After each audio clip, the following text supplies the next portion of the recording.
Hatto nemis olimi Otto Bürger aytganidek, Burger? Bürger tirik suv ichsangiz,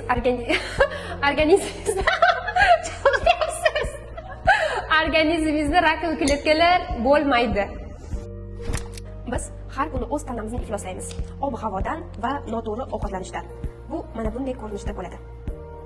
Va biz suv ichish orqali bu ifloslanishni tozalashga harakat qilamiz. Magazindan ichamiz suv olib yoki filtrlangan suv ichamiz.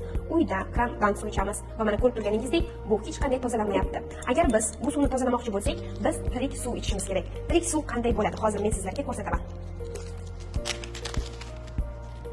Mana bu oddiygina bitta sashet orqali biz hozir organizmimizni tozalashimiz mumkin.